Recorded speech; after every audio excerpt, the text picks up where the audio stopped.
High, চলে এসেছি তোমাদের কাছে নতুন ভিডিও নিয়ে। তো আজকে রাখি পূর্ণিমা। তো সকালটা শুরু করেছি গোপালের হাতে রাখি বেঁধে আমার বড় মেয়ে। তো সকালবেলা উঠতেই ও বললো যে না মা, আমি গোপালকে পুজো দেবো, আমি রাখি বাঁধবো। তো আজকে নাকি শুনেছি দুপুর 2টোর পরে আর কি শুভ সময়টা। তো আমি বললাম শোনা এখন থাক, পরে না হয় পুজো দিস। তো বললো যে না মা, আমি এখন একবার বাঁধবো আর সন্ধ্যাবেলা একবার বাঁধবো। চলো ঠিক আছে, তাই করলো। তো যাই হোক, আমরাও সেরকমভাবে আর কি আমাদের সাথে 3-4টে ফ্যামিলি আছে বাঙালি, একসাথে আমরা খুব ভালো মিলেমিশে থাকি। যাই করি মোটামুটি 3-4টে ঘর আমরা একসাথে মানে সেলিব্রেট করি।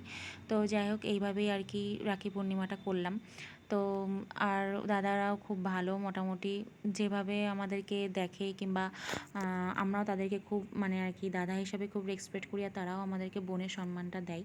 তো সেই জন্য আর কি এরকমভাবে আর কি রাখিটা আমাদের হচ্ছে। আগেও 2 বছর হয়েছে, তো এরকমভাবে আমরা রাখিটা পালন করেছি।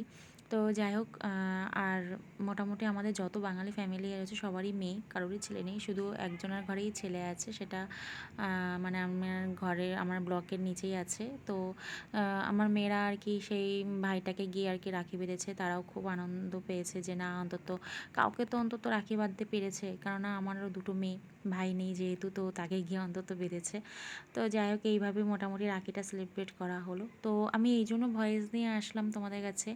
তো দেখো, আজকে সমাজের সাথে যেটা হচ্ছে, যে মানে কি বলবো, সত্যি আমারও 2টো মেয়ে আছে, খুব ভয় হয় যে বড় হলে একা একা তাদেরকেও ছাড়তে পারবো তো। তো সুতরাং এটাই বলতে চাইছি যে আজকে সবাই হয়তো, সব ছেলেরাই হয়তো সব বোনেদের হাত থেকে রাখি পরবে। তো নিজেদের বোনদের সব ছেলেরা যেভাবে যে চোখে দেখে, আজকে সমাজের যত মেয়ে আছে তাদেরকেও যদি সেরকম বোন হিসাবেই দেখে, তো আজকে সমাজের সাথে যে মানে নোংরা কাজটা হচ্ছে, সেটা হয়তো আশা করি পরবর্তী জেনারেশনে না হতেও পারে। তো সুতরাং এইটাই বলবো যে সব ছেলেরাই যেন সব মেয়েকে সম্মানটা দেয়, অন্তত সম্মানটা দিলে আজকে হয়তো এই কাজটা আর হবে না। ওকে, বাই।